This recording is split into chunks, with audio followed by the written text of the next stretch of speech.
We have reached a critical defining moment in our story. By isolating the weekly holy day from its biblical roots, church leaders cut off the Sabbath from its source of spiritual meaning. It would become a hollow formality, a political hot potato, a test of authority, and a pawn in a centuries-long power struggle. Sunday was an attractive replacement for Sabbath because Sunday was beginning to draw to itself a certain amount of aura because of new developments in the pagan religion that made Sunday the day of worshiping the sun and thinking of the sun. I suppose it was inevitable that elements of pagan worship would find their way into Christianity. Christians were, after all, a small minority in a distinctly pagan world, a world that worshiped mythical gods, dead emperors, and the invincible sun. Historians commonly date the beginning of the Roman Empire as 31 BC. That's when Octavian defeated the forces of Antony and Cleopatra and came back to Rome to rule as the first Caesar, Caesar Augustus.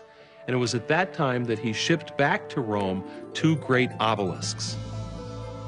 One of those he set up in the Circus Maximus.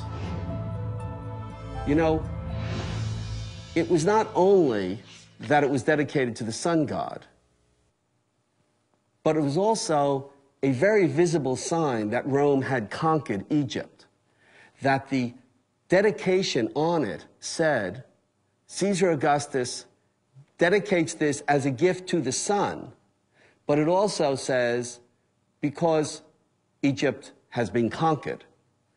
And so the people who came to the Circus Maximus to watch the games could see not only this dedication to the sun, but also the realization that the Roman sun god had prevailed over the Egyptian sun god. Reports from the mid-1st century provide additional evidence of the popularity of sun worship. The notorious Emperor Nero commissioned a sculptor to create a statue nearly 115 feet tall, topped with a likeness of his own head in the style of the sun god. When Vespasian built his great amphitheater, which we call today the Colosseum, he took that enormous colossus is the ancient word for statue, that enormous colossus of Nero, changed the features on the face, and dedicated it to the sun god. Emperor Elagabalus was so devoted to his eastern sun god that he took the deity's name. He brought his god in the form of a black meteorite all the way from Syria to Rome and adopted an Eastern lifestyle. And so his Eastern dress and his Eastern orgies and his Eastern behavior brought Elagabalus to grief after 4 years. And even though his god was sent back, the black stone was shipped back to Syria, that sun worship continued.